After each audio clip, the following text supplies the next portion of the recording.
Scuba Obsessed, the weekly podcast. We talk about all things scuba diving, from cool new gear, places to dive, and scuba news.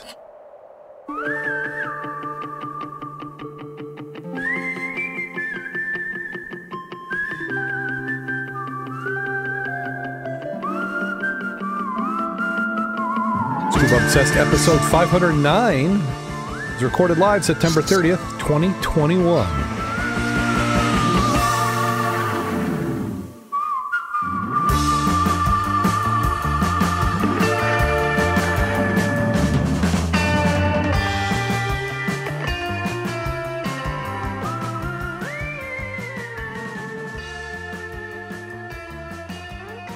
Welcome back to Scuba Obsessed. I'm Darren Gilson, coming to you from the southwest side of the great state of Michigan, where the stink bugs have decided they want to invade. Joining me this week, we have Mac the Dive Mentor. How you doing today, Mac? Well, so far so good. I understand I've seen you get a little bit of diving in last week or so. Actually, the club, we got quite a few last week, and this week we had a real good one on Saturday back down to Merrimont. We went upstream this week, and visibility is starting to get a little less. When the sun was out, it was great. When the sun went away, it was down to maybe 4 feet. The leaves are starting to fall, so it's starting to cover stuff up in the shallows to the to the embankments, and the currents picked up considerably. So we went upstream as opposed to downstream. Used about 2,000 pounds and then coasted back down. Worked out really well. And we did find a couple of good bottles. And they did hit the South Pier in South Haven for the Thankful Tuesday dive. Excellent. So was that the original location plan, was in South Haven? Oh, yeah, it was South Haven for the Tuesday dive. I think it was going to be the north, but it always depends on which way the wind is blowing. You want to go on the lee side. So, but you think the visibility down there in the river, was that because of daylight, or are we starting to have a lot of leaves show up? The visibility was because we had a lot of cloud cover, and it got dark in the overhang of the trees. The current's definitely picking up, and the leaves are starting to fall. I figure we got another good 2 weeks, or at least until the leaves start really falling down. It won't take too much time, and then it will be a mess. Well, you got a chance to get your suit back together and get down to that special place that we used to dive, but now a lot of people have been so diving. Everybody's found our spot then. Well, we went down. Well, there's so much stuff out there. Deb was the furthest down. I was up maybe 200 feet up from her. Mary Beth was another 200 feet up from me. Trying to remember who else was out there. Edwin, he stuck around down by the car and the gang boxes. One of the newer divers, he went upstream, which was a good thing for him. We didn't have to fight the current. So, we had some good turnout, and we had some good weather. It is getting colder, so the 7 mil and the hood, you're going to appreciate.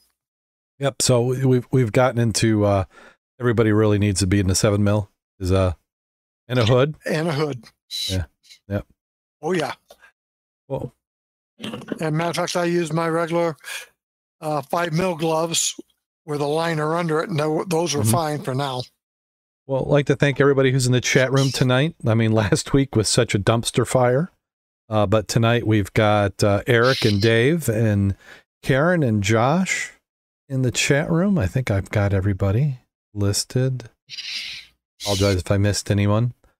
But yeah, last week I think we had everything all ready to go, and then my computer crashed 3 times in a row. It would completely outright crash, come back up, it would crash, and then it got like a half crash where it wouldn't reboot, but it would just stop everything.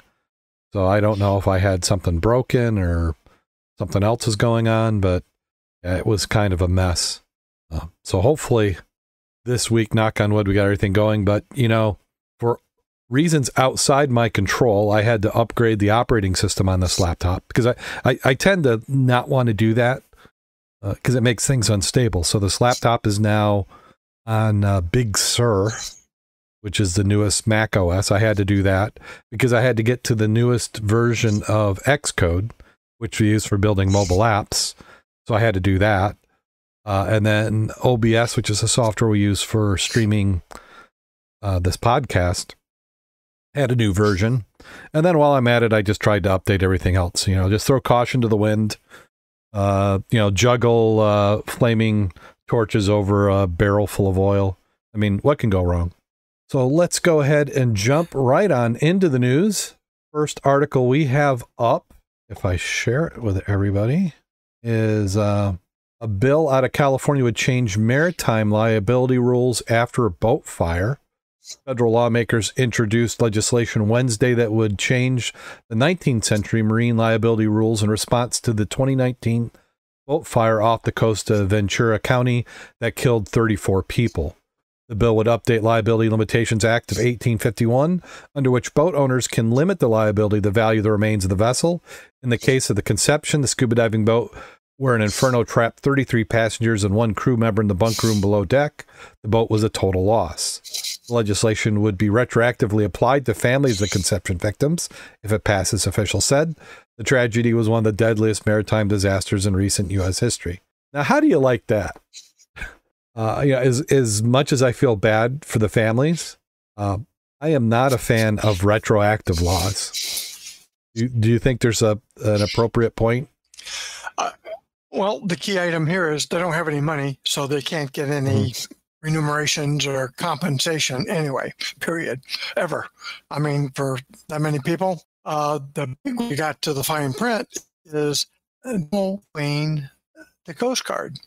Oh, yeah, yeah. Because they failed to find that or find the deficiencies.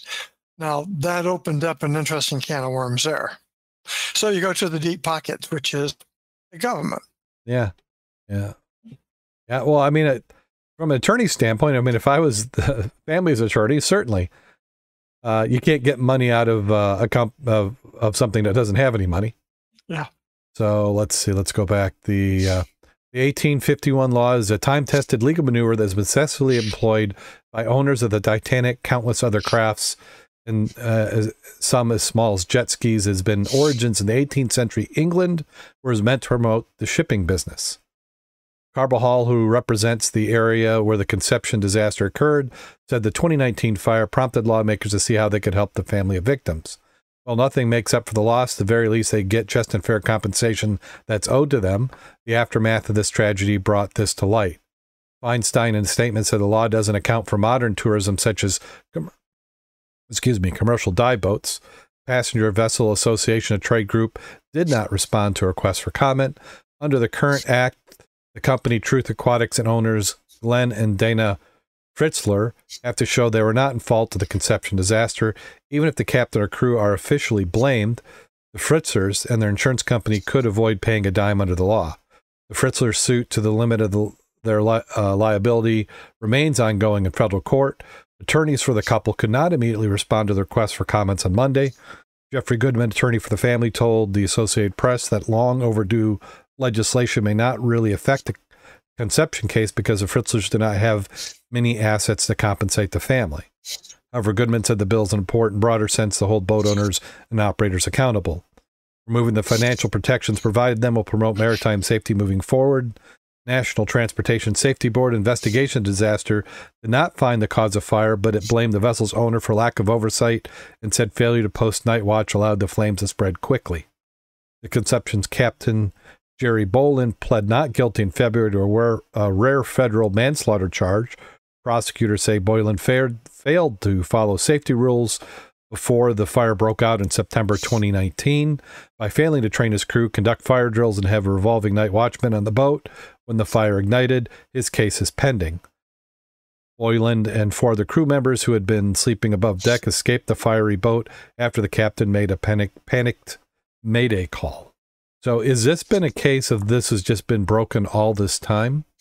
What kind of effect will this have on boating in general? Will it make it safer, as they say, or is it just going to... Well, if you don't... Go ahead. Well, if you don't have any insurance, and you don't have a lot of assets, they can see you again. So then, what's the incentive not to? Not to have the law? Well, no, why have insurance? If you don't have a lot of assets, you may have to have insurance to cover your boat. But if you have limited assets, do you care if you get sued? Now, is the reason they have limited assets because this was set up as an LLC, a limited liability corporation? That part I don't know. That's sort of an interesting part. Because poor people don't have boats like this. I mean, you and I cannot, without really going into debt, will not afford a boat that does 33 passengers. So correct. But then again, the expenses incurred to maintain that may eat up any profits that you get. So you're just barely able to maintain, and your asset is your boat. Yeah. So that's some of it is just trying to figure out where is it in this process that is unable to deal with the negligence. If that's the case, allegedly negligent, but from the information we've seen, that certainly appears to be the way it's heading. Now, this article here doesn't have that other aspect. I was looking for it, where it talked about suing the Coast Guard for negligence and failure to perform the boat tours and boat safety inspections.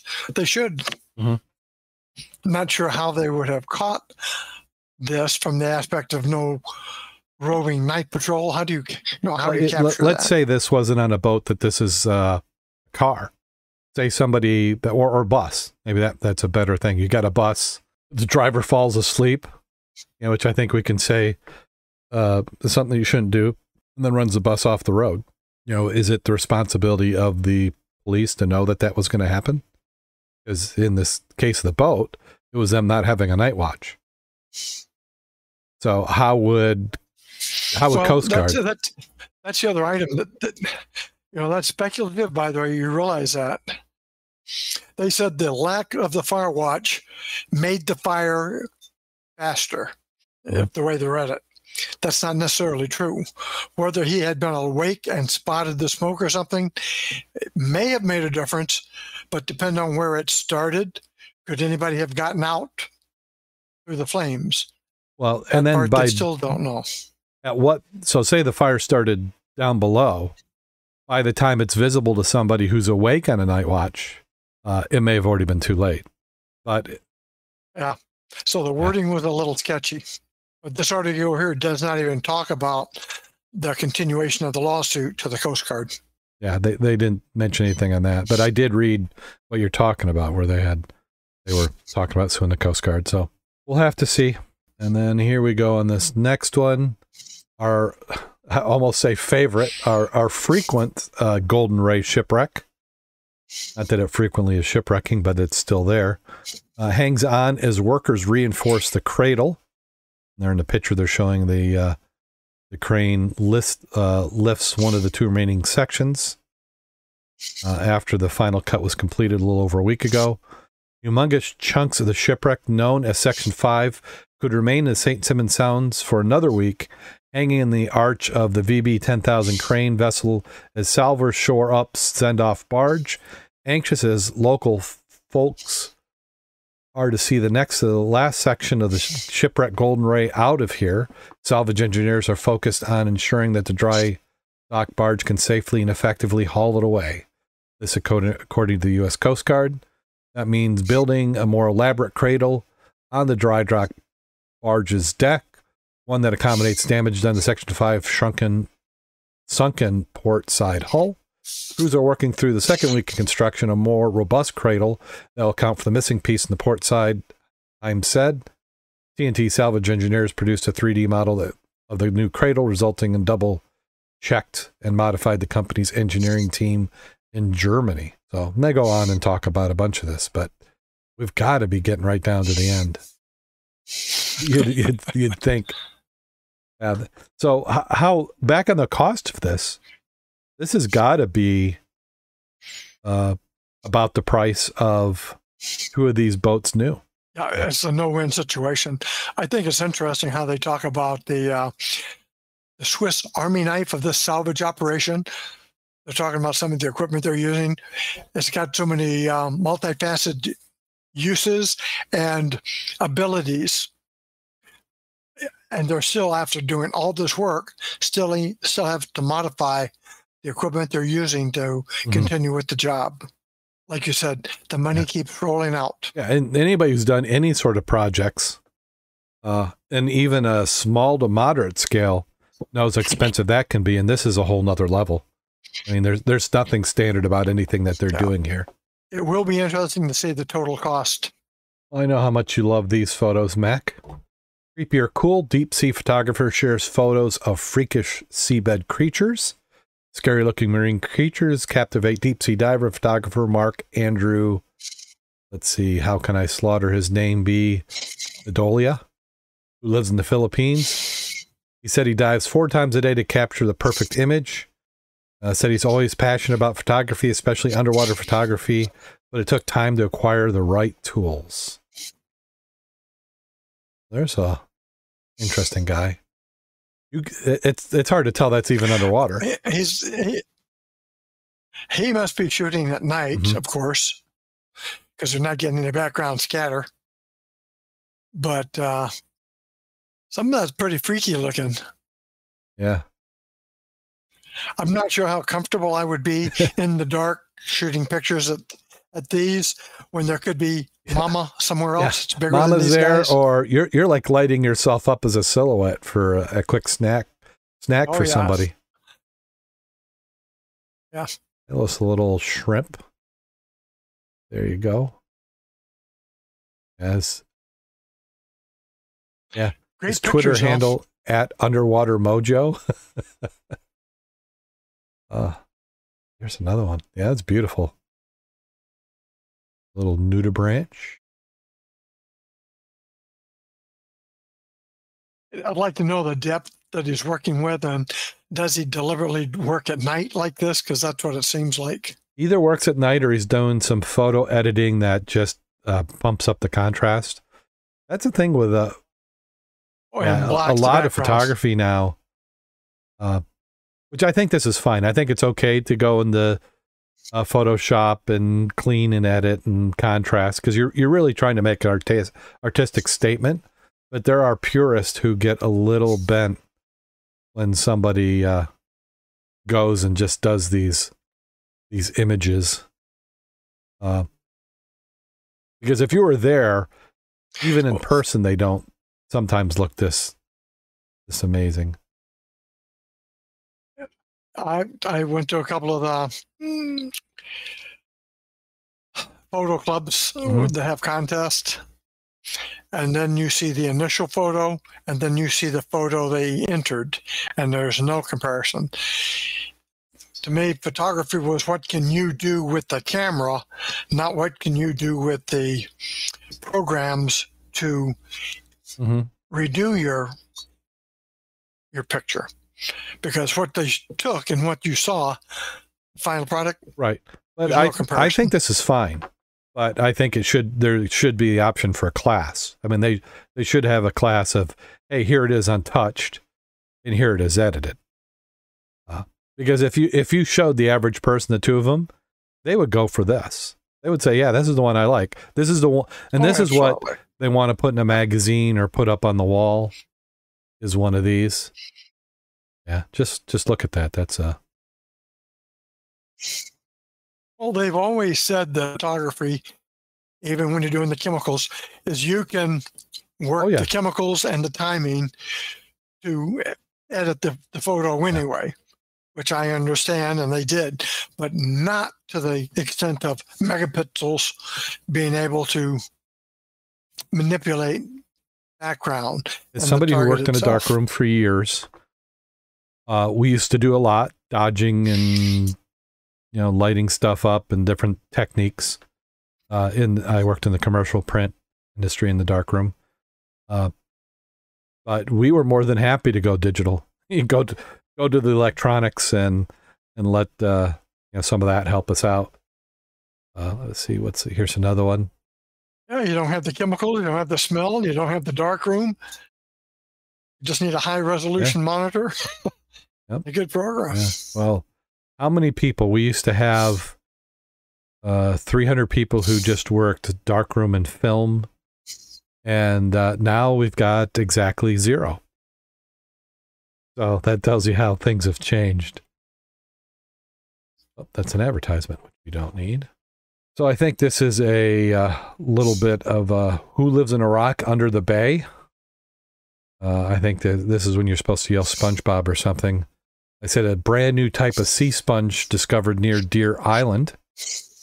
New species of sea sponge has been discovered in the Bay of Fundy. A Latin name I will not pronounce is bright orange creature which glows in the ocean bedrock in thin crusts up to 30 centimeters across. The first specimen was collected by a dive team from Huntsman Marine Science Center in 2016 near Deer Island with the assistance of Connie Bishop of Kojo Diving, said Claire Goodwin, the biodiversity research scientist who identified it as something previously unknown to science. Goodwin has written a scientific paper describing the new species, now published in the Canadian Journal of Zoology. Biodiversity, her co-authors, Curtis Din, Javier Malero, Claudia Nozeres from DFO. Oh my goodness, the names get more fun. Ekaterina Fodova. I have to apologize. If any of these people ever come across this, my apologies. I have a problem saying Mike and Karen. So, Russian Academy of Scientists and Juk Nahoff, who used to work with Goodwin at the Huntsman. It's quite satisfying the name of new species, said Goodwin. Even though she's done it 74 times, they're surveying work all over the world. Sponges have distinct geographical community, she said, because they are only in larvae for 4 days. They can't travel very far for the length of time, and once they mature, they don't move at all. Very few people have studied sponges, said Goodwin, especially the east coast of Canada. Estimated 15,000 species so far, only 8,500 have names. That makes unique names important. It's only by making sure that we have using the right names that can accurately document our biodiversity. A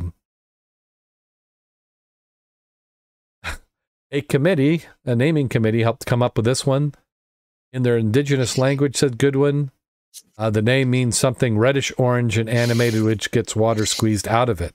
The new species were collected during a provincial funded survey to look at the potential sponges to monitor environmental impacts such as aquaculture in hard bottom areas. Now there's a little bit of scuba gear porn going on there in that image. Look at that. They got quite a light and quite a housing. But that is looks like a open circuit tank. So it must not be. Yeah, it does. I don't see any bubbles, but yeah, it's hard to. Yeah, I'm just going by what she's got in her back and the regulator hanging there off to the left side. We know that some species of sponge can be sensitive to environmental impacts, such as siltation. Sponges are filter feeders, says Goodwin. They eat very tiny particles in the water the size of bacteria. The particles are sucked in a system of chambers, she said, where little cells with tails beat, drawing in water and filtering the particles out. Sponges make those tiny particles in the water column available for other things in the food chain too. Said Goodwin, providing an important link between the water and other life in the sea bottom. Their loads are really interesting things to see. We've got some amazing habitat. Now, is that a reason why in the fresh water we tend not to have as clear of water? Because, the salt water, if you got sponges, which are filtering items down to that level, I don't think we've got an equivalent in the fresh water, do we? Not that I know of, now that you bring that up. About as close as we've got is, the zebras and the quaggas, and that's been fairly recently. So other than that, it would be just natural conditions, algae and plant life. Wasn't, there's some fry, some smaller fish that would be doing that. And they go on. You can read the article. We'll have links in the show notes. They got some nice documentation here. So good to see people are spending some time researching this. And then, as this article says, the shipwreck is back. It says history repeats. What can only be described as a repeat performance. Yet another maritime disaster has befallen Bali's sister island of Nusa Lembongan. But it's not all bad news. On September 15th, a massive industrial barge carrying supplies to build a new tourist harbor was being towed by a tugboat around the northwest corner of the island's barrier reef, a notorious section of reef that bears the full brunt of Bandung's Straits sneaker sets and confused currents. In an age-old scenario, apparently the tug shaved the edge of the reef too close right when the uninvitable biggest set of the day pounded through. The tug made it over, but the barge was doomed. The tow line parted with a wang, and the barge was swept around on the island's most infamous section of the reef. Astonishingly, this barge settled in the exact same location as another giant cargo ship that previously ran aground in the late 60s under the exact same circumstances. That previously stricken ship that gave the reef's infamous surf break its namesake, the shipwrecks, or shippies if you're Australian. Not that it's currently too terrible disaster for the local surfers who enjoy the wedge that bounces off the barge in the exact same manner as it did in the 70s and 80s before the original ship was devoured by the sea. It's like our own wave pool right now, said Board Riders Club competition director Como Wilson. Us young guys have only heard from the old guys what the waves are like when the first ship ran aground the reef. We're always envious because the waves are supposedly so much better, but now we believe them because even the old guys are saying the wedge is back.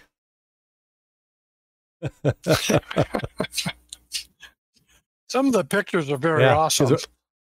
Especially the one you've got shown right now. That's pretty nice.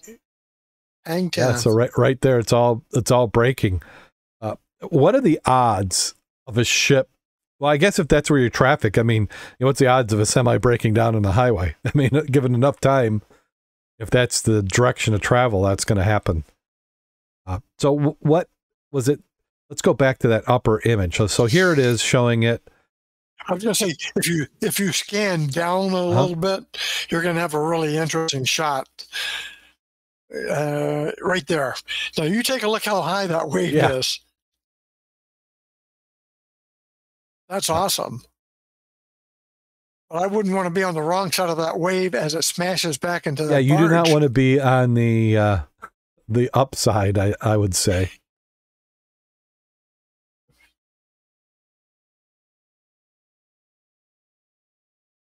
Looks like fun, though. Oh, yep. So I just had to, because normally we just hear about how bad all this stuff is, and then here you have a group of people who are like, this is awesome. We get to go diving. Got some great waves. They said efforts continue to minimize damage to the reef and float the barge to safety, but in the meantime, the Balinese ceremony is in the works to bless the rescue efforts in the sacred reef. The waves that attracted the surfers are such a vital part of the island's tourism industry.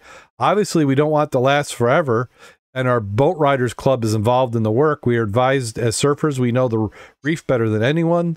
That reef supplies a lot of food to the island, so we need it back for sure. So the wave situation, just a little dream, goes away, and we're okay with that.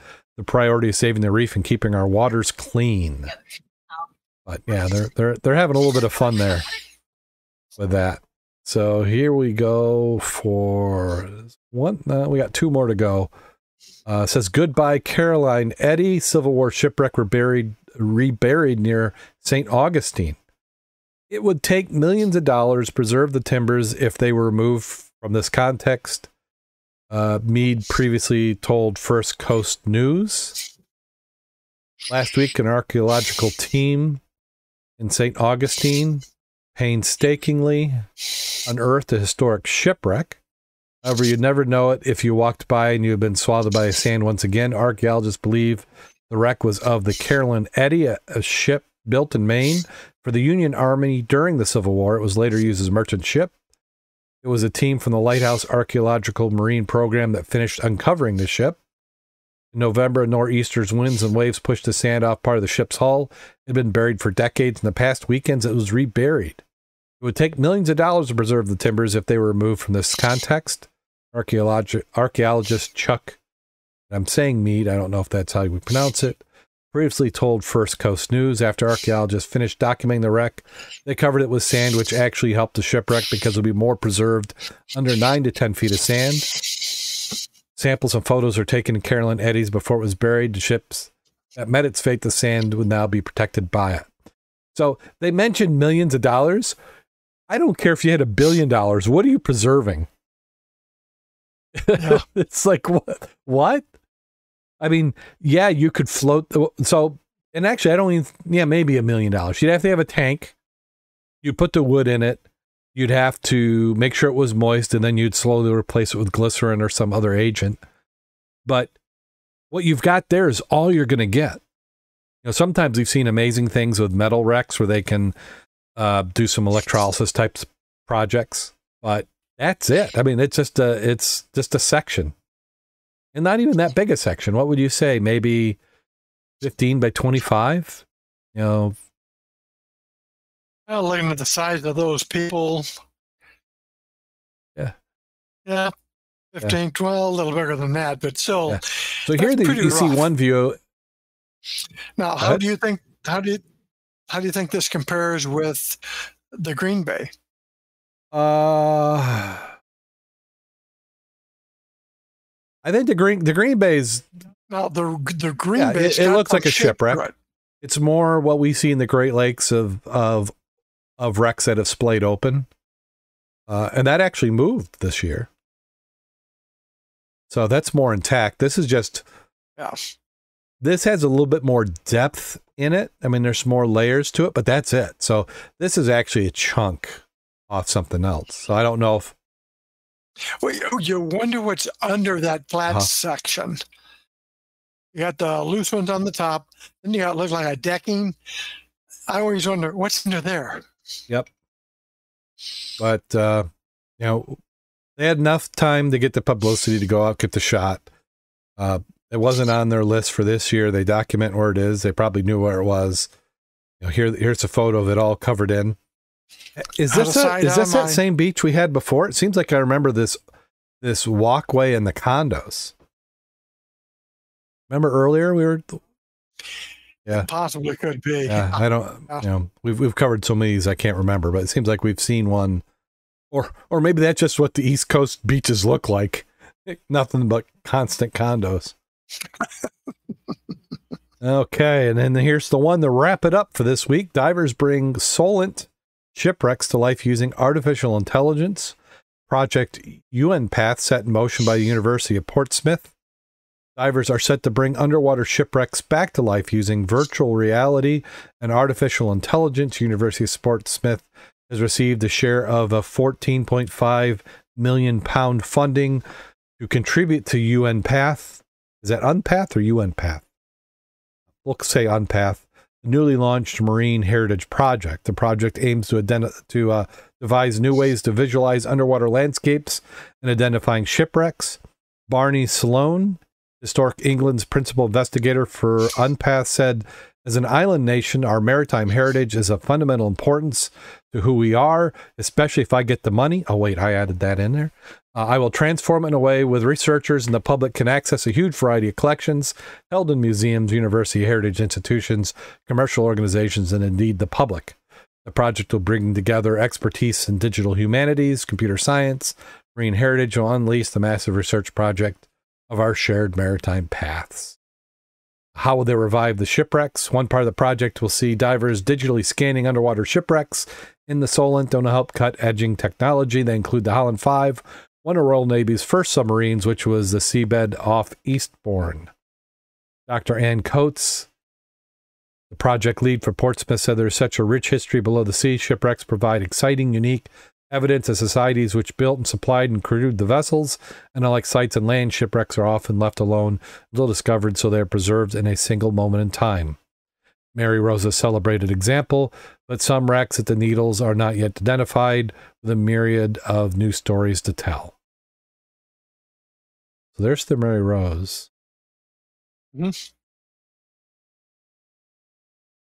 Besides exploring shipwrecks, the project will also try making maritime archives records accessible the first time across all 4 UK nations and open them to the world.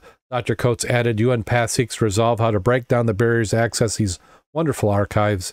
Gaining the AHRC award is a tremendous opportunity to raise awareness for the significance of Portsmouth's maritime history and culture.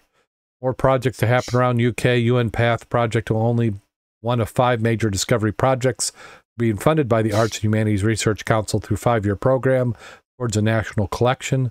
Professor Christopher Smith, Executive Chair in Arts and Humanities Research Council. This moment marks the site of the most ambitious phase of research and development we have ever undertaken as a country in a space where culture and heritage meets AI technology.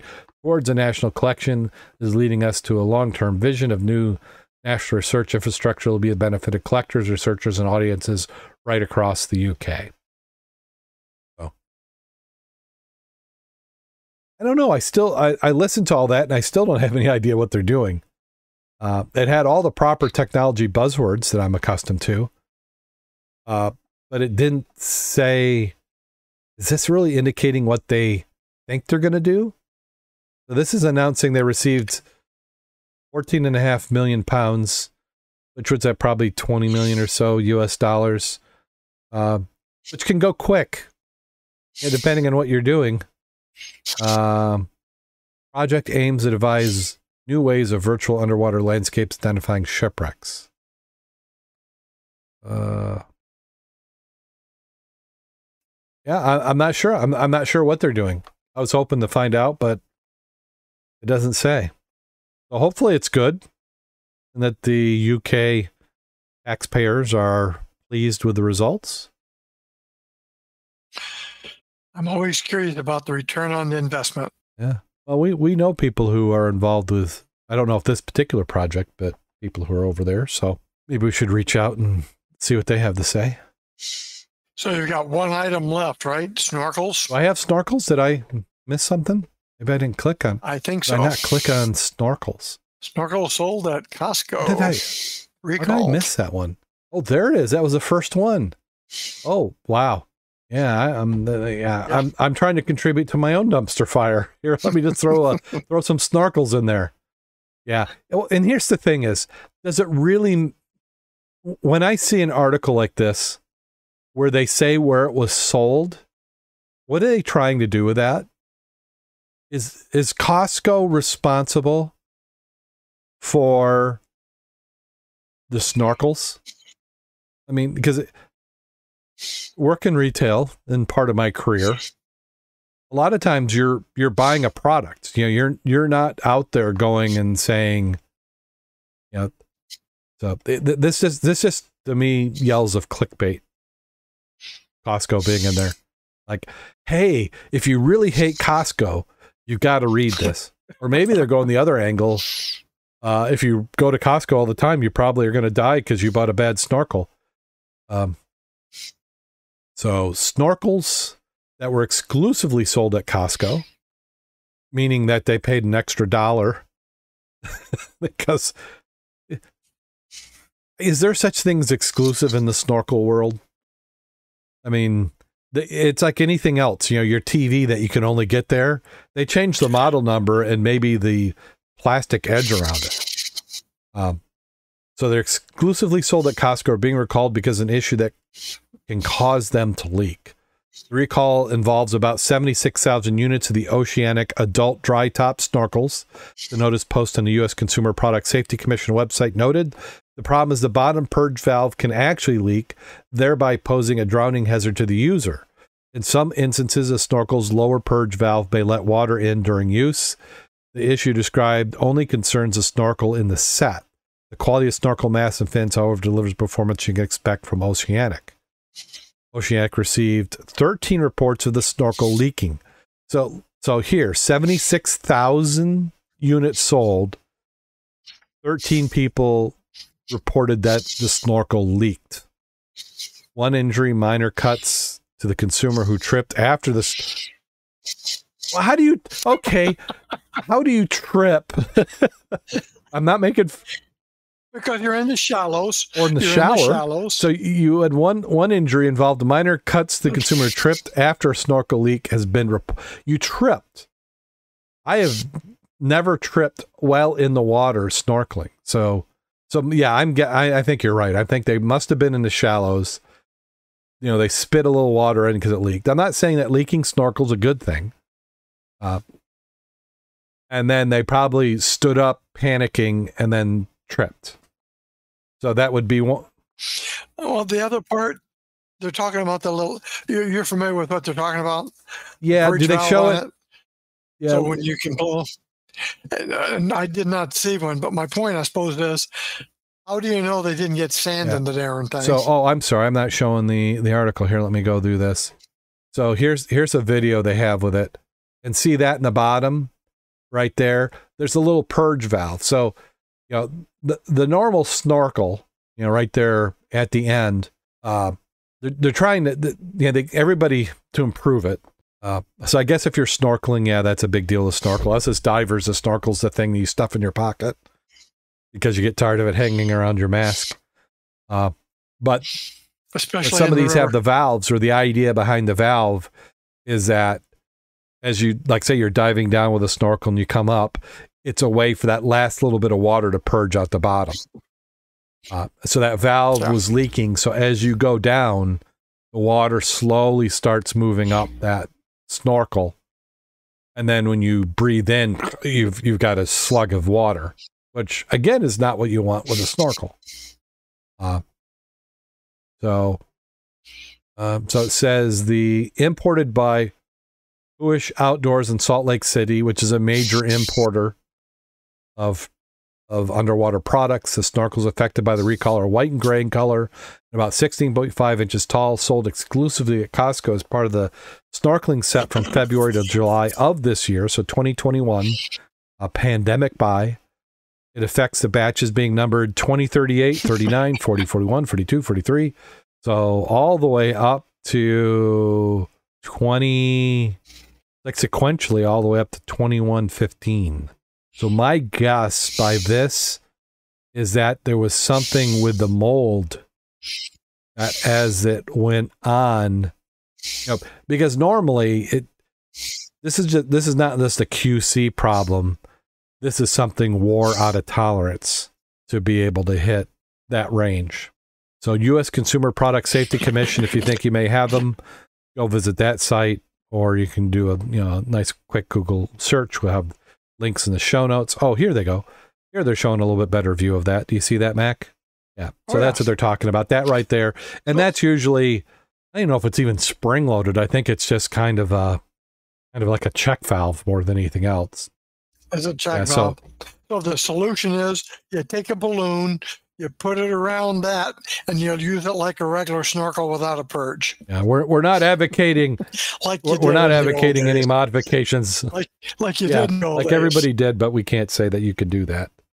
Yeah, but it goes to with all things, complexity. You added complexity in because you can see this because this is not the cheapest snorkel you could get. This is one where you thought you were buying an upgrade because this is a feature that they put on there. Because you're only going to use it once. You're at Costco. You're going, hey, I'm either going to use this in the pool or I got a trip and I want to be able to use it real quick.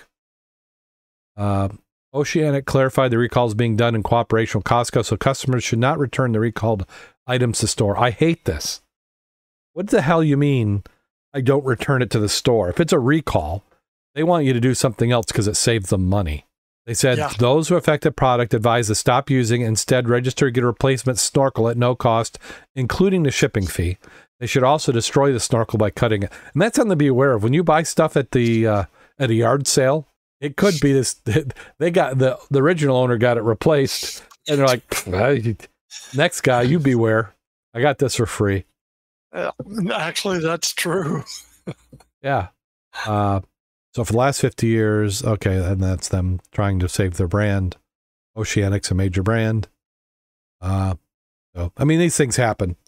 It's in batches. So those are manufacturing batches. So it goes, how bad was it? Is it because they had, and where were where do you report leaks that it gets to the Consumer Product Safety Commission? Well, it didn't sound like they had a lot of complaints either. 76,000. So you're talking 76. Well, and the thing is, this is like rebates of the 76,000. I'd be surprised if they got 4,000 people return them, because what most likely happened, you went and you bought it, you used it in the next 2 months in the pool. It's going to sit in the closet for 20 years until you get tired of it and you throw it out or sell it to yard sale. So I think the risk of this is more to people buying secondhand goods than it is to the original buyer.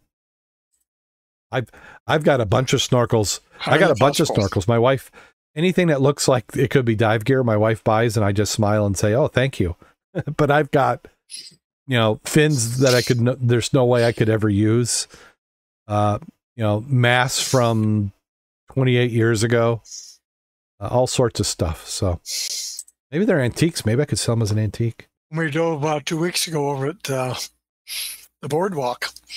Jake left, I think, 4 sets of good fins just to see how often or how soon they disappear. You left 4 sets? They were gone the next day. Yeah, Jake had a lot of stuff to get rid of. And as opposed to sell it, he just left them there with the kids play to see who took them. I'm just curious if one person took them all. Mm-hmm. It could be. So were these extras of his, or were they stuff he found? Not found. Maybe he bought at rummages and stuff.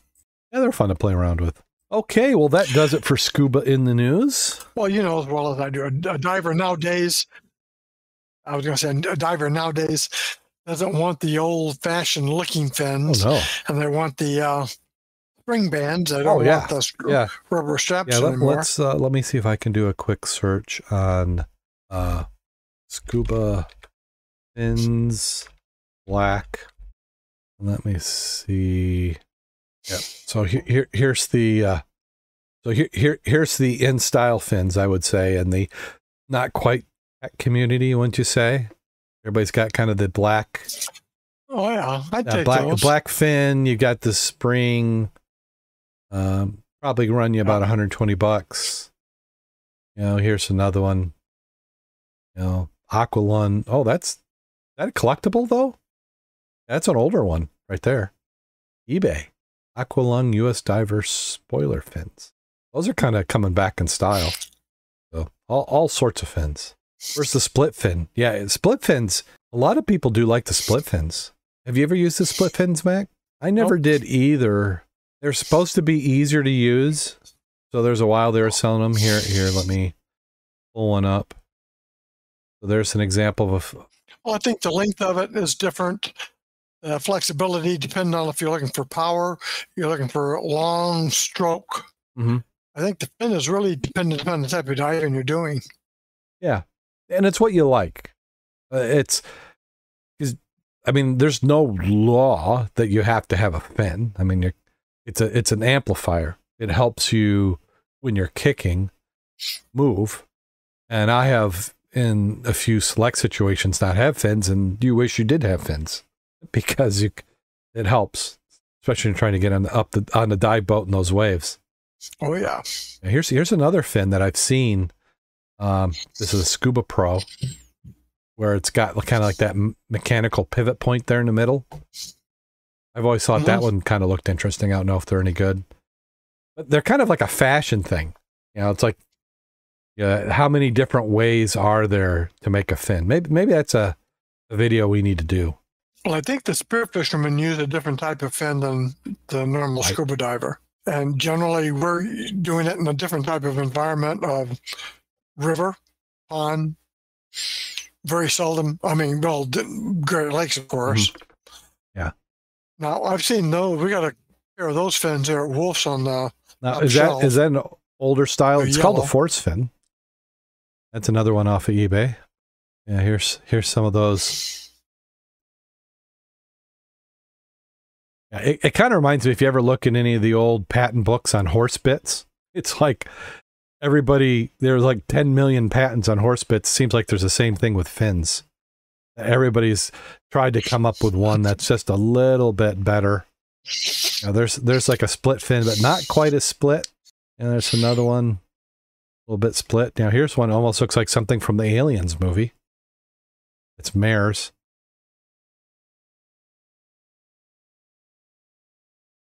All sorts of fins. You see, I've seen a lot of these fins.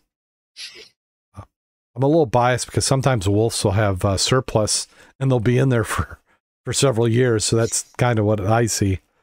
It's like kind of you buy a fin and until you're not happy with it. I've only bought a couple sets. Yeah, I think this is probably similar to, except that's got the strap on the back. Yeah, everybody wants to watch me shop for fins, which I don't need. I don't need new fins right now.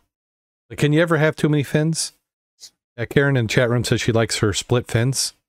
Less stretch. And then you can't have too many. Yeah, Karen's saying Jake buys a lot of stuff online auctions. He's always been on the Red Rooster Facebook Live buying stuff. And then she talked about a little bit earlier working in the darkroom of photography class in college. So many ways to do cool stuff with photos. It's an art. You know, you can play with it if you enjoy it and you're happy with the results. You know, more power to you. Of all the things I did in the printing industry, darkroom wasn't the worst. But I mean, everything's about productivity and time and value of what you're doing in the industry. So, well, you know, like they say, the fins are made for different purposes. You have snorkeling fins used for shallow depth. They're more basic. Yep. They're shorter in length. And they're done that way so snorkelers can make small flexible movements for easy maneuverability just below the surface. It's also a lower risk of coral damage when you're swimming near and through them. So, I mean, that's some of the different items that you look for. Then you have travel fins. Travel fins can be, 15 to 20 inches, more like a snorkel or traditional snorkel fin. Then they get up to, 24 to 26. Then you got the open heel. Then you got the booty. Yep. It's depending on what you're doing, how you're doing it, what's your comfort level. Yep. Well, and your pocketbook. And some of probably the people I would say are the most selective in their fins are the free divers. When you see the free divers really going those depths, those fins are quite a bit longer than what we would use in most scuba diving. Yep. So this last week we talked about it a little bit at the beginning of the show, but was there any absolute great dives in the last 2 weeks? You know, we've had quite a bit in the river, some in Lake Michigan. I think we still have buoys on the shipwrecks out there in the preserve, but it's probably time to get those in. We had some, how big were those waves that they had a few weeks back? 9 feet. 9 feet. 9 feet last week. I think the buoys north of us have been taken in. I do believe the Havana buoy is gone now. I think Jim is getting some guys to go out to take the St. Joe Yacht Club buoys. They want to pull those. I don't think they got that done this last weekend, and they may be trying this weekend. So yeah, it's winding down. Yeah. And as you were talking, I was trying to see if I could snag some of your photos you had on Facebook, because you just been out this last week. That was just a fly around day, yeah, out there some of the shoreline. Nice beach there, though. I mean, it's still pretty darn close when you look at the beach part to where those houses are. That's not a lot of room. You just got a little bit there on the edge. Because that beach was probably 2 to 3 times bigger before we had the high water. Yep. Yeah. Yeah. There's a couple of them who put in applications to put dikes around their place, and they were, of course, turned down. Yep. So, like this one we're looking at here, this is Tuscarora and Silver Beach. So, the St. Joe River, where it goes into Lake Michigan, the river is the darker water there. Lighter is south of the pier, and just a little bit shade in the green there is north of Tuscarora beach. And Discornia is where they called you a few years back to look at that wooden structure that came ashore. Mm-hmm. Yeah, all the politics with Shorefront is kind of interesting there. Like all the property. Much of it used to be Coast Guard and... 150 years ago, I was saying 150 years ago, that whole lakefront was different. Everything behind it that's got all the houses, that was actually a swamp back there. The biggest health issue back in those days was malaria. Let's see how close we can get in on this. So what we're doing there is we're seeing there's the river. Yeah, this might be a good opportunity for us to share with people. So the turning basin, when you say the turning basin, is that up there? That's up here by the bridge, right?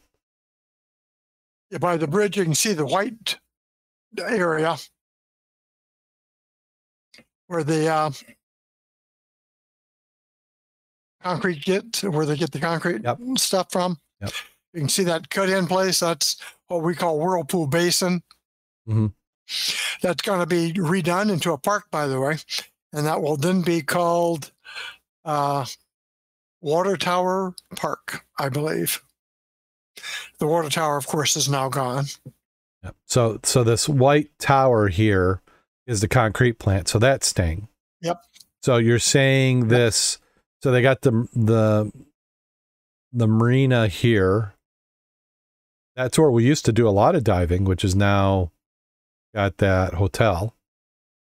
No? Right, that is correct. Yep. And then here's up here. You know, we got 3 rivers or 2 rivers coming together. You can see some of these are canals that were added. They probably weren't there originally, or this is much lower property. There's the island we're seeing just at the edge of the photo. See what else do we have here? Here's another view. That's showing in the middle there. It's showing Benton Harbor. Both the drawbridges, you can only really see the one closest is going off the edge of the photo. One a little bit farther away. Too zoomed in. Is that what I'm doing? Oh yeah, there we go.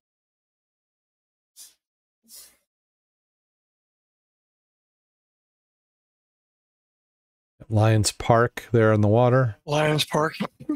Now what? They have 30 years ago, you had beach.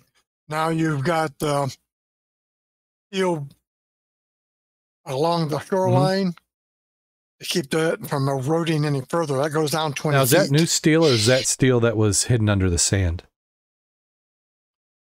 That's new. They put all those pilings down to protect what was left of the beach. Let me zoom in so people can see what we're talking about. You can see the outcroppings too, the breakers. It's probably 4 or 5 feet deep in those areas around that. And that was to knock down the wave action and to try to save the beach. Last winter, you had probably a 6-foot hole or ditch on the sand side running the entire length of that. And they filled it with sand then. Yep. Yes. And those houses down there are going to be in dire straits down the road. Yep. So is this at Eagle Point Marina? Is that what we're seeing here? Yep, that's Eagle Point. Yep. They're still a lot of boats out there. That was kind of swampy land for a long time, and then probably in the late 80s or 90s, and they built out this marina. Yep. It's probably the most upstream marina of any size there on the St. Joe River. That is the biggest. Yep. Yeah, back in the day, Dean Maston used to have the tugger, which was an old fishing tug, was there. We'd have to get on it there, go all the way back out to get to the Havana. The ride was forever because the little tug didn't make a lot of speed, but you could put 15 people on it. Yeah, the chat room is asking if you took those photos from an aircraft. Yeah. Not drone photos. Yeah. No drones. No. Let's see. And then this is a Lakeshore School. It's a kind of incredibly local. Not quite much for scuba diving, but it's kind of interesting. St. Joe just continues to build and build. St. Joe is a school system is broke, yet they've got a ton of donors who have no problem in giving them money for sports fields. So the same thing for Lakeshore. I mean, that you take a look 20 years ago, that wasn't there. No, this is field, and this is it was not there. This is just in the last few years that they've been doing this out, and they've got and they're in Lakeshore. They got that interior building. I don't know what they've got going in that. Yes. Is that soccer? They've got, yes, that off to the left. And here you have the soccer fields, multiple soccer fields. Yeah. Yeah. Oh, the soccer fields there. Yeah. Because this is my route to, if you want to stalk me and intercept me there on Cleveland Road, that's about a daily path for me. Yeah. Those soccer fields, they've got a ton. This photo really doesn't show it, but then let me zoom in a little bit. Those fields, there's enough for them. If they go to my site, you can see them really clear. Yeah, yeah, but there's a lot of, that's like one on a Saturday in the fall. They've probably got 20 games going on there. And there's you've got parking in that one part, and then where that white section is, that's another section of parking. Yeah. And they're showing a football field there, but that's not but that's like rocket football. That's not the high school football. Yeah. No, that's correct. Yeah, the high school football. They have bleachers and everything. Yeah. Yeah, so that's like the fanciest rocket football field you'll see. Yeah, Lakeshore is not shy. Berrien Springs trying to keep up with them. Berrien has got a very nice facility, and that new field is awesome. Yeah, they finished the new field, and then Parks and Rec is adding a whole new section. So all the I'm trying to remember what they call it, the Great Lakes Parks and Rec Association is all moving off the school property onto the Orinoco Township, and then they're making room to build a new high school. So they've done the performing arts. They just finished the football field. We had the grand opening about a month ago. Would have been a year ago if not for the pandemic. It had been finished. It still hasn't been inspected. The state doesn't have elevator inspectors. I guess they had one or two in the whole state, and they don't currently have one at all. So if you're in Michigan, beware of the elevators. Your Halloween tip. And then the Performing Arts Center, that's supposed to be open in an athletic field. The gym is gigantic that they're putting in. Which we're going to take it over for robotics. We're going to do a robotics competition there. And then they will be they had vandalism on that too. Earlier this week, some kid spray painted it. Estimated damage, $100,000. Whoa. For orange spray paint on the building. And I'm like, if this wasn't a new construction insured, somebody would come up there with a little bit of paint thinner and take that off. I mean, because it's, maybe we'll take the podcast on that one, but that's a nice view there, Mac. Under wing. Is that what we're seeing? Mm-hmm. Sunset. Yeah, we're looking for a sunset. Yeah, beautiful. Another one there, looking out the river. That was a little awkward. You can see the sky, you can see where the lake is, and then that whole white part is clouds. And it's approaching the airport.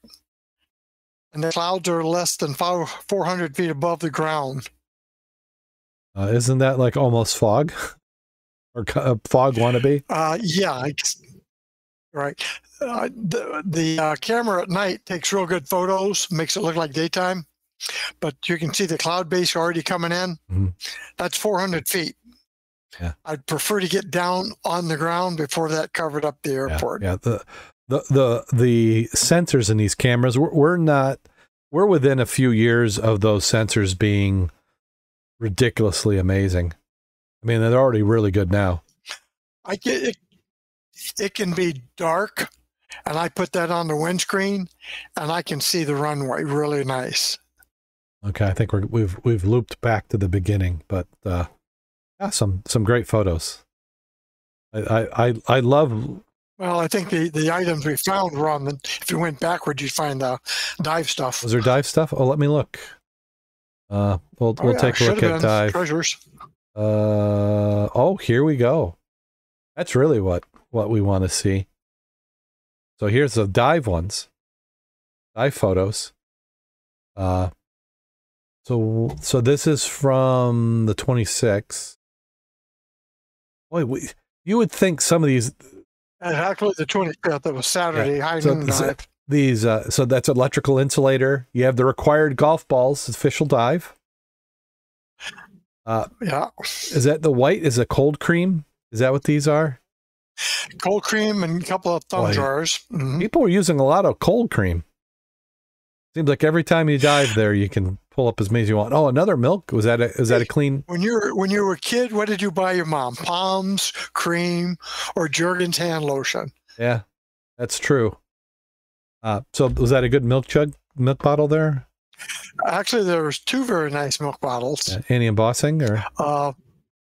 Yes, embossed on part of it, and then the silk screen that was missing from it. A couple of Cokes that were worth taking. Yep, there you go. Wow, somebody was hitting some balls in the river there. There's so many of them there. The only ones I kept were the yellow ones, just for the hell of it. That's a flashlight, another cell phone. A cream bottle, or is that an inkwell? Nope, that's cream bottles. Yeah, the cup is actually better than one on the left of the cream bottle. There's a nice cup that's got pictorials on the side. Wasn't even chipped. That's a keeper. Nice. And then these are canning jar lids, aren't they? The little white things? Is that what those are? Yep. And the reason you keep those is sometimes you find designs on the top and on the jar lids themselves that are worth keeping by themselves. Yeah, I in the next few weeks, I need to really clean up my collectible collection, because I'm looking at them now, and if I can't remember where I got them from and they don't mean anything to me, it's time to go. But I hate throwing some of them away. I kind of like this Art Deco glass, but it's just so common, and it was made for so long. But if you like it, you keep it. Yeah, I mean, the clear is hard to sell the wife on. You know, if it was like purple or pink or something, then. Well, yeah, you can get the amber or the green. That's pretty nice. Yep. Oh, then you had a flashback there from 4 years ago, and I look at this and it's like, no, that was last year, not 4 years ago. Well, not last year. It was a couple. It was. I remember that's when we ago. filled that dumpster and we had the trailer and like that big tank. But you know, pandemics kind of screwed up all sense of time. I have no idea what year it is or anything. Yeah, the only thing I kept out of that whole mess was that strobe, which I still have and works. I'm trying to remember if that was. There was 1 year I cleaned up in a lot of the. I found a little jeweled brooch, and I think I ended up winning a lift bag out of it. Oh, so here's another one. Gosh, this is going to be the podcast of Mac and Darren watching Facebook. So, what is that white in the background? That's a planner? That is actually that was one on the lamp. The street lights. That was one of the old glass globes on it. Oh, so that was like translucent, so light would show through it. Yeah, yeah. That wasn't even chipped. See, they had a fire down there, because this is down there behind the Wonderland, right? Yeah. Yeah, they push so much stuff in there. And it's amazing, like you said, if that didn't break. And what's that, like a little crock or jug there? Ooh, and they got some nice embossed there in the little cream bottle. Yep. I mean, totally intact. No cork, but no X's on it. And a nice milk. Yep. I mean, it just gives you a wide assortment in one day of the weird stuff you can find. Yep. Tons of great finds there in the river. It is fun. You know, it's shallow dive, a little warm. Oh, and here's a sign. I got to show this one. This water is unsafe to drink. So the question was, well, do we dive in anyway? Yeah. Now that's a sign. I think that's the type of sign there's a marketable value for a sign like that. I mean, go into any of your chain pub stores, Cracker Barrel or Applebee's or something. They always have a sign like that in there. Skull and crossbones. I mean, how many times do you get a public sign with skull and crossbones? Yeah. Yeah, especially where you're diving. Yeah, maybe that needs to be the artwork for this episode. Dumpster fire. Let's see, is there anything else worth taking a peek at? What was that? Wolf's Marina. It was like a steam fire truck that you had? Yes, that was a pumper. Pumper. So what's the story behind that? Is it just somebody parked it there, or? It was there, and I thought, damn, I got to get a picture of that. Yeah, all they do is take the line, you toss it in the river, whatever, or your source of water. That would pump it, put it under pressure, so then you can spew it out someplace else. So, but I just could. Why was it out there? Is it just somebody? It was on a trailer being hauled someplace. Huh. It was a lot of brass. It's nice to look at. Yeah, beautiful. Yeah, got some nice angles of it, gauges. American Fire Engine, Seneca Falls, New York. Very nice. They take a lot of eclectic pictures, yes. Well, I mean, it's fascinating. Live vicariously through you, because all I'm doing now is robotics. It's a rebuilding year. The damn pandemic. We didn't have anybody who knew how to do anything, so we were starting up from the ground. So normally in the off season, I'd be doing 2 nights a week. We're doing 4. And it's like 4 hours, 4 nights a week. Wow. It's just wearing me out. But we got to get them back up. If you're going to be competitive, you know, if nothing else, I'm a little too competitive.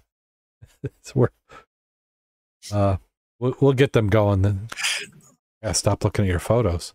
Oh, is this a joke? The 3 contractors? Yeah, that's a good one though. Is it? So we'll kind of tease that before we go on. 3 contractors are bidding to fix a broken fence at the White House. One is from Chicago, one is from Kentucky, and the third is from New Orleans. All 3 go to the White House to examine the fence. New Orleans contractor takes out a tape measure, does some measuring, then works out figures in a pencil. Well, he says, I figure the job will run $9,000. That's $4,000 for materials, $4,000 for my crew, and $1,000 profit for me. The Kentucky contractor does the same measuring and figure out. Says, I can do it for $7,000. That's $3,000 for materials, $3,000 for my crew, and $1,000 profit for me. The Chicago contract doesn't measure a figure. He leans over the fence over the White House official and whispers, $27,000. The officer incredulously says, you didn't even measure like the other guys. How come you come up with such a high figure? Chicago contractor whispers back, $10,000 for you, $10,000 for me. We hired the guy from Kentucky to fix the fence. Done, replies the government official. And that is how government stimulus plan works. I didn't see that one coming. A lot of there truth. is a ton. A lot of truth. There's a ton of truth in it, because it's more important to have a guaranteed excuse and an out than to be the most economical. They didn't get any votes for being economical, but they get plenty for who they help in business. Yeah, so kind of our mini soapbox moment there. Okay, I got. See, as anti-Facebook as I am, they suck me in. I get pulled in. Can't stay away. So let's see. Do we want to talk about any more about the diving? Is there anything remarkable? I mean, we've got. What I would like to do a call out is anybody who's got any diving for Halloween. We may be able to get another episode edited not before Halloween. So if you've got underwater pumpkin carving video from previous years you'd like to share, we'll do them as intros for whatever episode we get that runs close to Halloween. I'm surprised SAS doesn't have a pumpkin carving contest. Or maybe they do. A lot of them do. The things I tend, the first few years of the podcast, I covered them, and I don't now, is the underwater pumpkin carving and the Santa Clauses and the getting married underwater. Those three things, your local newspaper loved to cover them because it's unique. But in a podcast where we talk about diving, they're happening every week or every season, every year. So maybe we just need to do again, we talk about doing those weekend episodes. Maybe just do one where we kind of OD on it. And then anytime anybody asks, you go, just watch that. That's got it all in there. So do you have a dive safety story for this week? Well, actually, I do. All swept away. Separation from a photographer buddy gets a scuba diver into real trouble. Angie slowed her breathing while she hovered above the reef line. She attempted to make herself invisible in the water so the tiny fish would reappear. She really wanted a close-up of it coming out of its hole. Finally, Angie was rewarded with a perfect shot. She took 3 frames before the fish disappeared back inside. Startled by the flash from Angie's underwater strobes, it moved away. She moved away from the roof, looked around for her dive buddy, Cliff. Now the divers. Cliff and Angie had been scuba diving together for years. They had a routine. Angie was an avid underwater photographer, but Cliff liked to hang out in the water and enjoy the scenery. He had a sixth sense for finding small critters in the reef, so he often searched for Angie's next subject while she worked her camera. Cliff was never moved, or he never moved far from Angie, and neither one of them liked to be, a bad dive buddy. They made a good team, supporting each other in the water, and they were both in their 40s and both in very good health. On the morning of the dive, though, Cliff wasn't feeling 100%, but he wasn't about to let that get in the way of making the dives. They hadn't had a chance to dive in a while, and while he didn't want to disappoint Angie, he skipped breakfast, hoping his stomach would settle down. The dive. Conditions were nearly perfect for the planned dive from a small charter boat. The charter specialized in small groups, no more than 6 divers at a time. And that's exactly the way Angie and Cliff liked it. It minimized the chance of another scuba diver would disturb her photos and or damage her camera. The divers promised the rule of 80s. 80-degree air, 80-degree water, 80 foot of visibility. I sure like that myself. There was a strong current on the bottom, moving diagonally across the dive site, but Cliff and Angie agreed they would hide between the coral formations, stay near the boat. Angie was after small critter photos, setting her camera up for macro photography. So there was really no need to swim far from the reef. Now the accident. After watching Angie set up her shot and move into position to photograph the fish, Cliff decided to explore the reef and look for Angie's next subject. He knew she was hoping to get a photo of a clownfish for her portfolio. Spinning from one coral formation to the next, Cliff moved out from behind the protection of the reef, exposing himself to the strong current. He swam against the current so he wouldn't be carried away from the dive site, working hard to move to the next outcropping. Cliff was nearly to the next formation when he got a cramp in his left leg. When he turned to stretch it out, the current caught him and pulled him away from the reef and out towards the sand. Realizing what was happening, he struggled to stretch the calf and swim at the same time. Neither worked very well, and he floated further and further away from Angie and the original dive site. Angie finished taking her photos and looked up and around to find Cliff, just in time to see him struggling as he floated away. She clipped off her camera to a BC and swam towards Cliff. Cliff was simply attempting to self-rescue and swim with his hands. Angie realized what he needed, grabbed his fin while supporting his ankle, stretching out his leg. She sniggled for him to relax and just float. In a few minutes, the cramp relaxed and Cliff could swim again. Then they both looked around and they realized they'd floated too far away from the dive site to make it back. They agreed to surface, swimming in the direction of the boat as they did. On the surface, Cliff deployed his surface marker buoy, signaled to the boat crew they were okay, and the crew kept an eye on the dive buddies while they recovered the remaining divers, then moved to pick up Angie and Cliff. Now the analysis. Now, often underwater photographers get so absorbed in what they're doing, their dive buddies feel they're diving alone. In Cliff and Angie's case, they had an understanding about their respective roles on the dive. Despite that, Cliff really didn't have a buddy on the dive. No one was keeping an eye on him or ready to help him out in an emergency. A small issue, such as a leg cramp, can quickly escalate into a larger problem. Many times we've discovered and discussed how a small trigger item can lead to panic and a serious accident. When a diver is uncomfortable or unprepared for a dive, all it takes is a small incident for the percentage or for the perception, the narrowing of the mindset that comes with panic and sets off a chain reaction. In Cliff's case, he wasn't feeling well, was mildly dehydrated on the morning of the dive. He hadn't been scuba diving in a while, so he wasn't used to wearing fins again. Those factors led to a leg cramp. He began the process of self-rescue, was under control, but floating away from Angie. Cliff was smart and swam into the current when he moved away from Angie, initially ensuring that he would be able to make it back to her. But he hadn't planned on the cramp. While trying to remove the discomfort, he drifted away from the formation directly into the flow. This dive incident is relatively minor and not uncommon. Slight complications such as an accidental mask, flood, or cramp happen every day in the water. It is always the diver's response to the problem that determines whether it is a quickly forgotten minor inconvenience or the start of a potential disaster.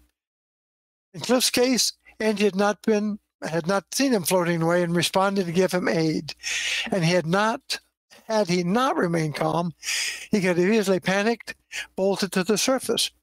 In a panic situation, it's easy to forget your training and neglect to exhale on ascent. It wouldn't be the first time something as simple as a cramp led to a series of events that would end with an air embolism. So the lessons for life: have a plan to support your buddy. Even if you have a task on a dive, don't forget about the buddy. Ultimately, your buddy should seek training in solo diving and be prepared to be completely self-sufficient.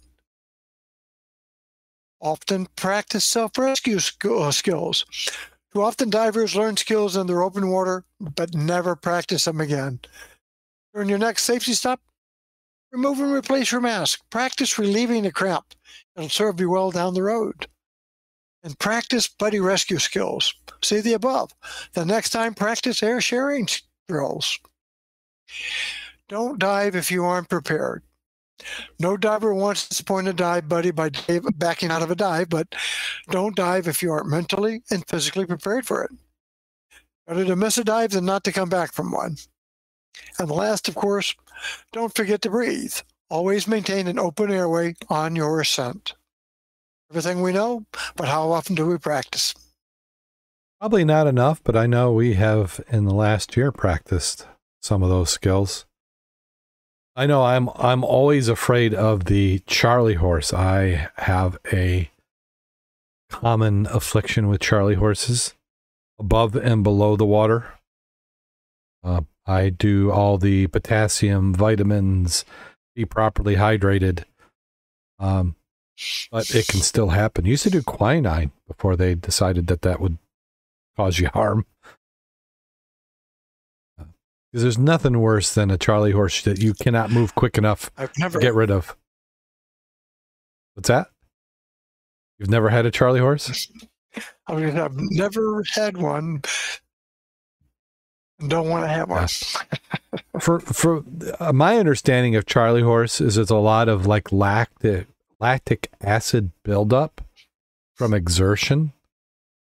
And I will get them in diving. It doesn't happen all that often, but because I get them elsewhere, like that's one reason why I've never really took up kayaking, because I can't imagine trying to get out of a kayak when you have a kayak, because the Charlie horse, you got to stand on it. You know, if you get a Charlie horse and you can't because standing on it fixes it, or in the water with dive gear on, you kind of grab the tip of the fin and pull it towards you, and that will help.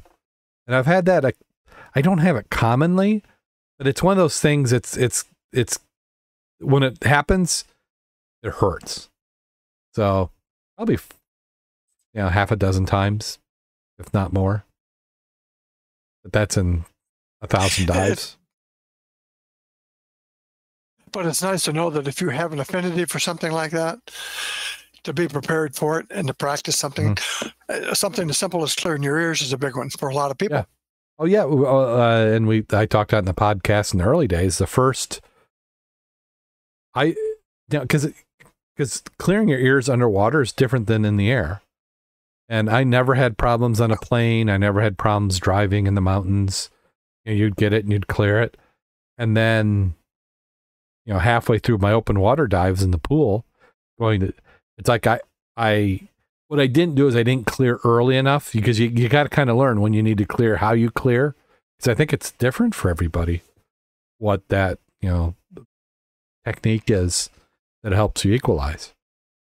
And you don't keep going if you can't equalize. You got to stop. And I think that's a mistake I had. I think smart. At like 15 feet, I thought I was equalizing and I wasn't. And then when you get down to 20 feet, it really, to me, happens more in the shallows. When I get deep, I'd rarely ever have any problem. It's in the, between 10 feet, 8-10 feet and 20. But what's weird, and maybe like if I do a breath hold, I never have a problem with equalizing. But when you're on a regulator, there's something about that where I do in that 10 to 20 foot range.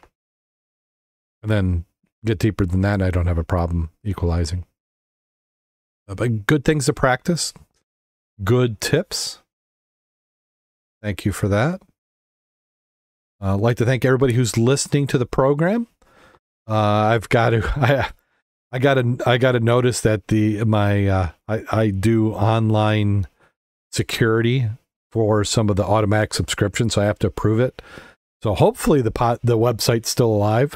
It didn't go through because I hadn't approved it, so I need to take some time here, probably on this week, and get everything all lined up. But it's that time of year where I got to pay for all those hosting renewals, and we buy a year at a time. And then also so we got the website hostings, which not only includes our website, but all the nonprofits that we support, including the Mud Club and the Underwater Preserve and the Underwater Recovery Divers. I use that all in the same plan, so I got to renew those.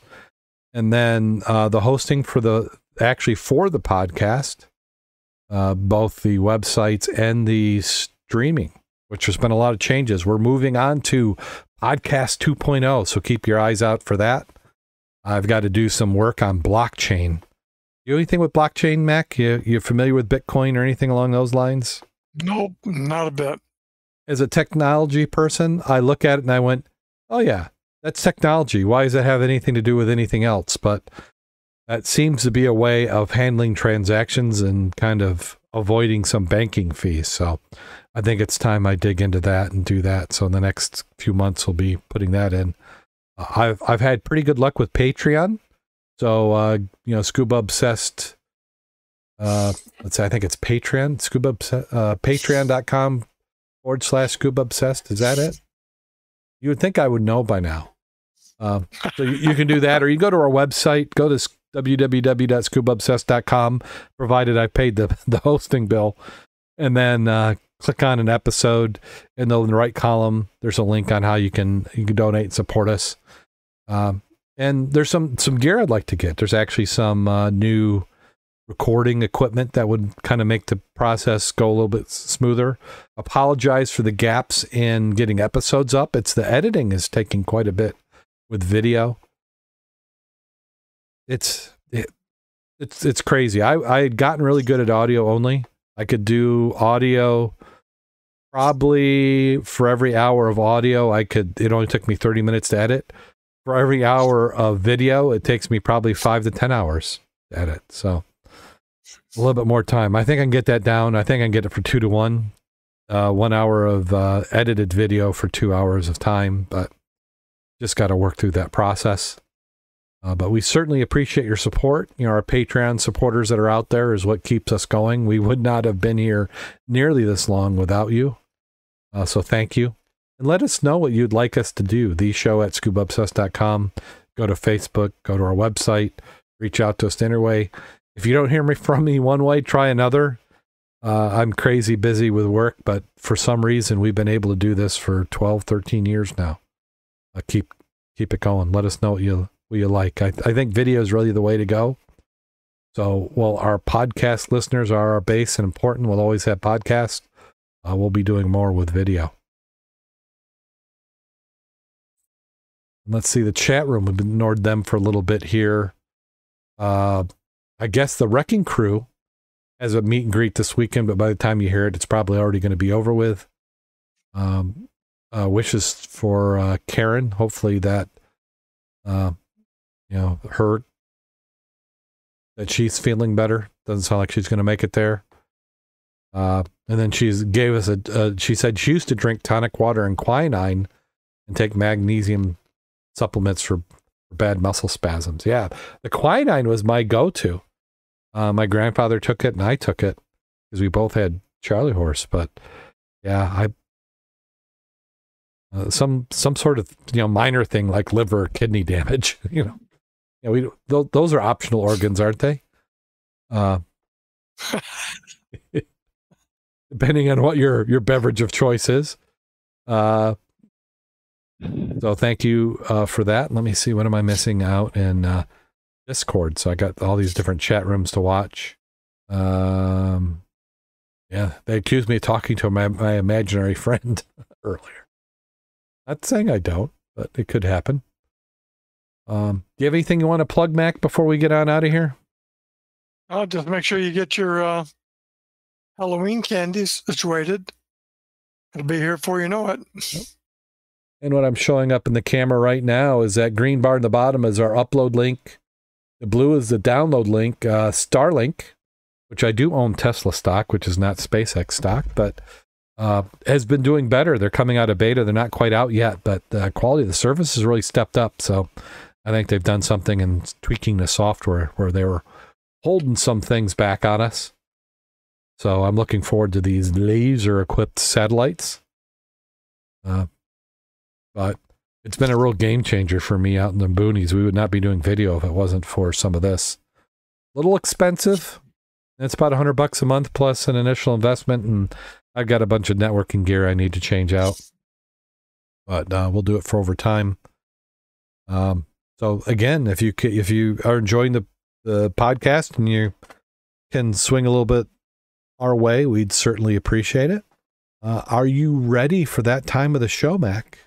Absolutely. Been sitting down. I'm ready. Okay. I was looking at maybe sometimes I like to pick a bad joke. Is that possible?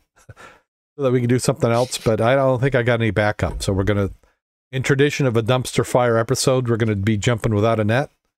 Or, as I said in the show notes, an extra 40 pounds of dive weight and my BC's deflated.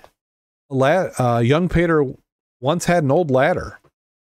The ladder was one he found in a dumpster just a few years before, and since he was poor and needed a ladder, he snatched it up and considered himself lucky. Over time, he used his ladder in large murals. He would inevitably be off-kilter. It would not sit flush to the wall. A rung would slip and rotate under his foot. He began to get very frustrated with this janky old ladder he was using. One day, while painting a sign above the entrance to his shop, the ladder mistreated him again. Having had a long day already, it was the last straw. He lost his temper. He jumped on the ladder, grabbed the miserable thing, and shook it like a baby, screaming vulgarities at it.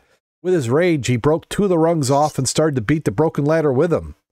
A group of young people passed by and saw his outburst and asked him what he was doing.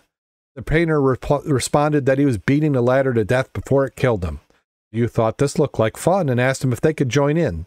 The young painter found the situation suddenly hilarious and said, of course. The group came over, beat the ladder, threw paint on it, made a commotion. Suddenly, a woman came out of the nearby shop shouting and screaming at the group.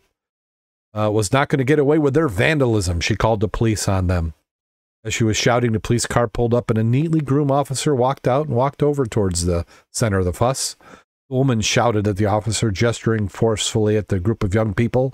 These vagrants are vandalizing and destroying property. Arrest them.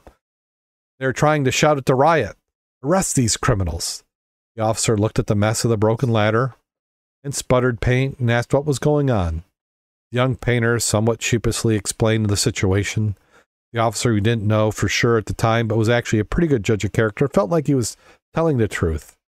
He laughed and told him they should probably clean it up now, and the group agreed. The officer turned to leave, but was stopped by the bewildered shriek from an enraged woman. "Aren't you going to arrest them? They're going to riot and loot the whole block." The officer turned around, looked at the woman, and said, "Ma'am, excuse me, but I must say, 2 rungs don't make a riot." Okay, now that was sort of cute. Am I ruining my reputation if that one wasn't not bad enough? I didn't want that to go to your head. I'll try. You know, as egocentric as I am, you know, I'll just have to restrain myself. So on that note, until next time, go out there and get wet. And stay safe.